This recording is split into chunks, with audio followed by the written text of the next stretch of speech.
loves. It's Lynn Frank. Welcome to another episode of A Midlife Awakening, full of intentional interruptions.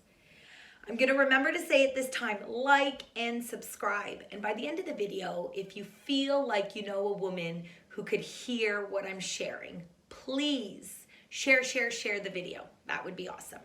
Okay, today we're discussing relative truth and absolute truth. I first came across the terms when I read a book about maybe 4 years ago, A Code of the Extraordinary Mind. And it's by Vishen Lakhiani, the founder of Mind Valley, and I would suggest reading it. It really did force me to pause and think about what I was calling truth. And it made me wonder, am I actually living my life based on relative truths? And if you're not sure what I mean when I say that, a relative truth is like a human kind of truth. It's based on the norm. You know, like we're all agreeing on something. But how many of us have actually stopped to say, hey, do I actually believe that? And too often our truths, our relative truths, are based on religion, culture, systems around us, the patriarchy, our belief in money.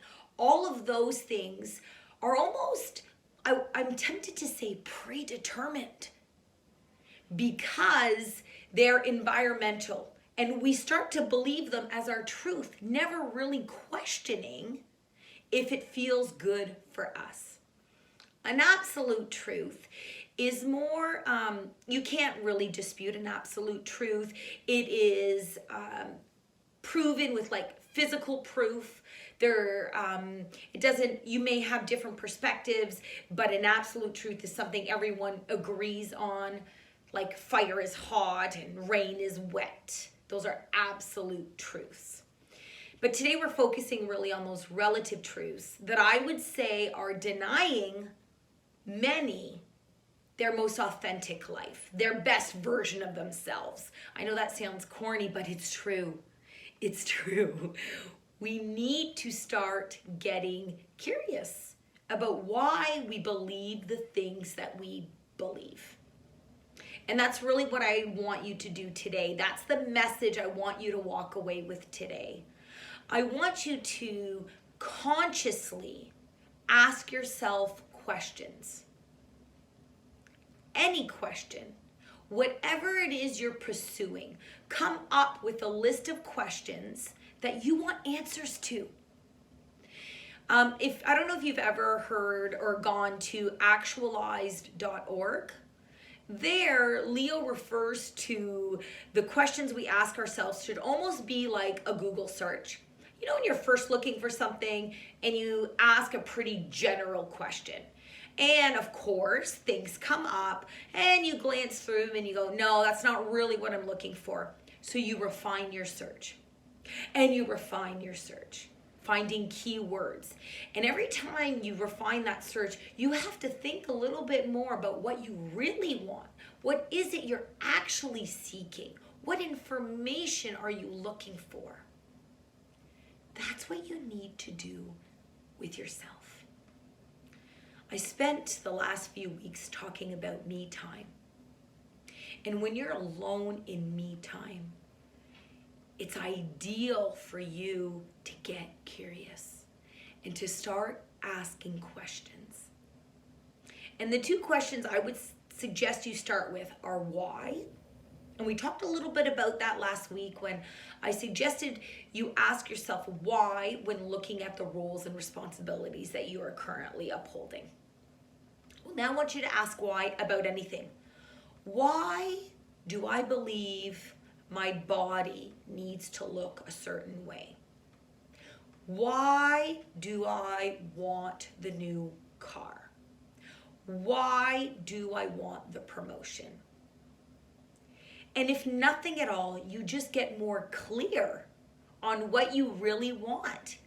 And in that knowing, you get more motivated because yes, this is what I want. Or you realize, I don't actually care about that at all. Why did I want that? So figuring out the why you want things is a really good start on determining and ciphering what is right for you, coming one step closer to living a more authentic life. Okay? The next one is the what. What do I want? And when you ask yourself, or what do I like? And when you ask yourself that question, I don't just want a list, like, what do I like? And you start, sometimes intuitive writing is really important. And I suggested we do that in a different exercise last week. This is not an intuitive list. This is, you need to pause, stop, and think. I like chocolate ice cream. Now I want you to ask why you like the chocolate ice cream. What is it about the chocolate ice cream that you like? Well, I like the taste. I like how the cold makes my mouth feel. I like the smooth feeling on my tongue, right? You're just describing. You're becoming more clear on why you like the chocolate ice cream, which is kind of funny I use that because I don't even like chocolate ice cream. Oh boy. Oreo mint, on the other hand. All right. So, ladies, absolute truth, relative truth. I was going to say unfortunately, and it is actually, I'm going back to that. We are living our lives according to relative truths. Those are predetermined for us based on culture, religion, the patriarchy. And it is time that you stop and ask yourself why and what. Why and what. Get curious about what you're calling your truths, your values. Do they really resonate with who you are? And remember, you're going to find that answer from the inside out. Inside out. Don't start looking out here for those answers on what your truth is. Your truth is here, centered, waiting for you to claim it. That's it. I want you to get curious about what you believe. And I promise you will let things go. And the moment you let things go, you create room for all the right things to come. There are some truths that you will be awakened to because you've got room for it. You were curious and you thought about it. Ladies, I got some really good news. When you start living according to your own beliefs, you will be happier. You will. It just happens. You feel better. You start to love yourself. And that love, that self-love, is contagious. You will be a beautiful example for those around you, and you will have more energy and love for them.